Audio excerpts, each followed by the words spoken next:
जहाँ भैरव है वहाँ भैरवी है, जहाँ वीरभद्र है वहाँ भद्रकाली है, जहाँ उमा है वहाँ शंकर है, जहाँ शिव है वहाँ पार्वती है।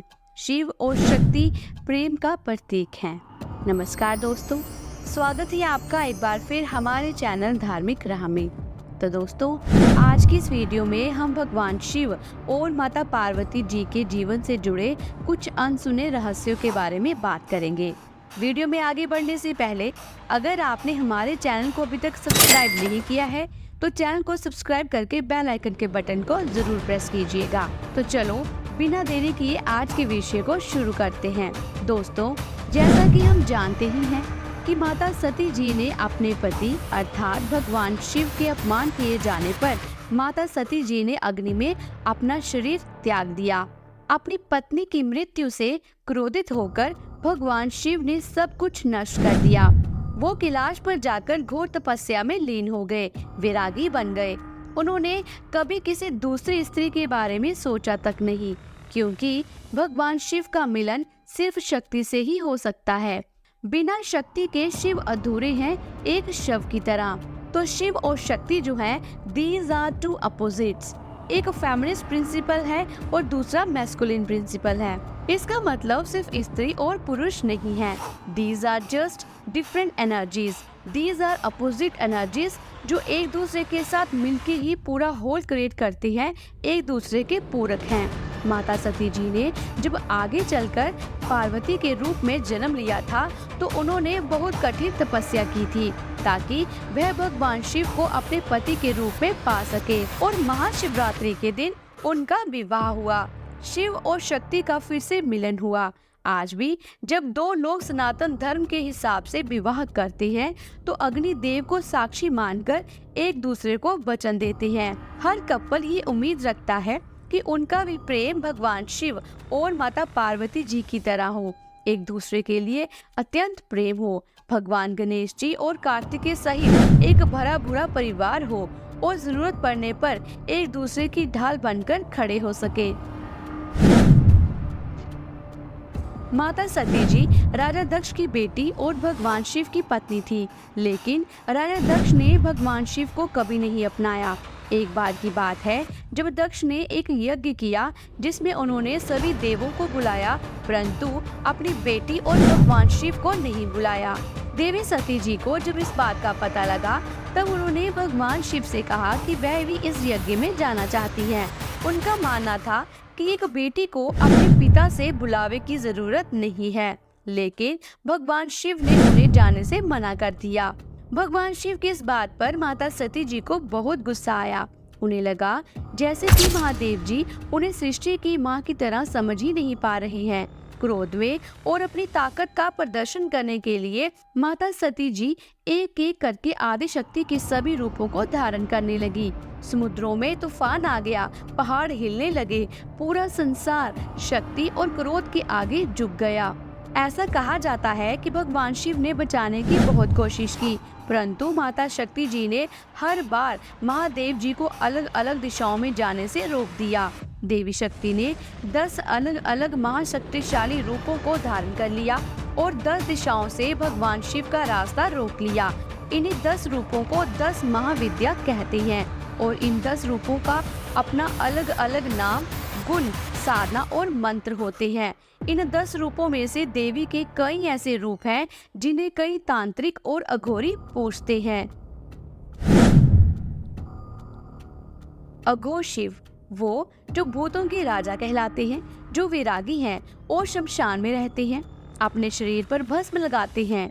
भगवान शिव का एक ऐसा डार्क साइड जिसके बारे में लोग पूरी तरह से नहीं जानते। माता सती जी ने पार्वती जी के रूप में इस धरती पर पुनर्जन्म लिया और उनका भगवान शिव के साथ विवाह होने वाला था। तब माता पार्वती जी के द्वार पर भगवान शिव अपनी बारात लेकर पहुँचे, लेकिन एक दूल्हे के रूप में नहीं बल्कि एक वैरागी के रूप में। उनके बारात में देवताओं के साथ भूत प्रेत भी थे, जिन्हें देखकर सभी हैरान रह गए थे। अघोर शिव फियरलेसनेस का सिंबल है। उनका शमशानों में रहना ये दिखाता है कि जो माया और भय से मुक्त है वही भगवान शिव को पा सकता है, क्योंकि भय खुद शिव है, वही रुद्र है, वही भैरव। इसलिए कुछ लोग जो अपने आप को भगवान शिव का परम भक्त मानते हैं, लेकिन हम उन्हें अघोरी के नाम से जानते हैं।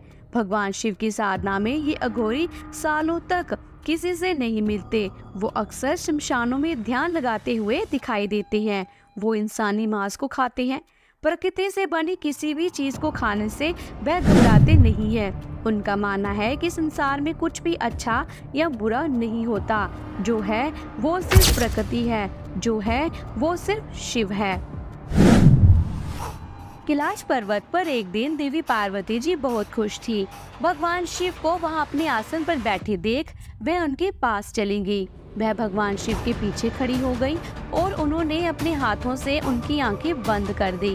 परंतु भगवान शिव की आंखें बंद होने पर पूरा ब्रह्मांड अंधकार से भर गया। भगवान शिव हैरान हो गए और इसके परिणाम में उन्होंने अपनी तीसरी आंख खोल दी। भगवान शिव की तीसरी आंख के अंदर से एक तेज आग बाहर निकलने लगी। इस आग से पैदा हुई गर्मी के कारण माता पार्वती जी के हाथों से पसीना टपकने लगा। देवी पार्वती जी के पसीने की कुछ बूंदें जमीन पर गिरी और उस जगह जन्म हुआ एक खौफनाक राक्षस अंधकासुर का। शिव पुराण के अनुसार अंधकासुर एक क्रोधी, अंधा, अजीब आकार और काले रंग का भयानक राक्षस था। उसके सिर पर जटाएं थी और शरीर बालों से ढका हुआ था। वह गाता था, रोता था, हंसता था, नाचता था, सांप की तरह जीभ बाहर निकालता था और खतरनाक रूप से गरजता था। इस राक्षस को देखकर माता पार्वती जी घबरा गई और उन्होंने भगवान शिव की आंखों से अपने हाथ हटा लिए। हाथ हटाते ही पूरे ब्रह्मांड में उजाला वापस आ गया, ज्ञान वापस आ गया, अंधकासुर का भी विनाश हो गया। शिव पुराण में लिखा है, शंकरा पुरुषा सर्व स्त्रिय सर्व महेश्वरी, यानी हर पुरुष भगवान शिव का अंश है और हर स्त्री माता पार्वती जी में वास करती है। उनके साथ में होने से ही ये सृष्टि चलती रहती है, संसार में जीवन चलता रहता है।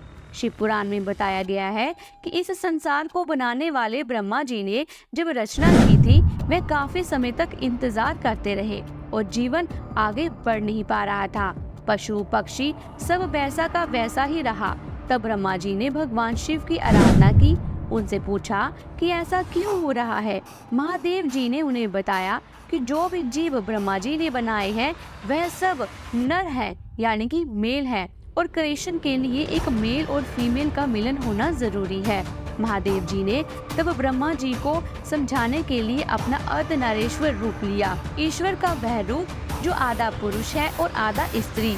उनके शरीर पर एक तरफ कुमकुम का लेप है तो दूसरी तरफ चिता की भस्म। एक तरफ उन्होंने गहने पहने हुए हैं और दूसरी तरफ सांप लिपटे हुए हैं। शिव पुराण में भी यही बात होती है ब्रह्मा जी और नारद के बीच में, और ब्रह्मा जी बोलते हैं कि ऐसी प्रेममयी कहानी सृष्टि में कहीं नहीं होगी।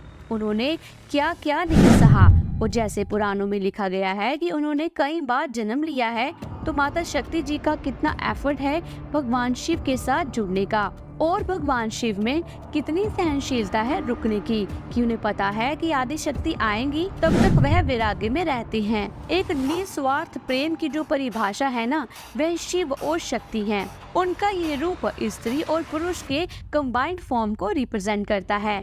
वह शिव भी है और शक्ति भी। महादेव जी के अर्धनारीश्वर रूप से जो देवी निकली, उन्होंने अपनी शक्तियों से एक स्त्री बनाई और यहाँ से धरती पर जीवन शुरू हुआ।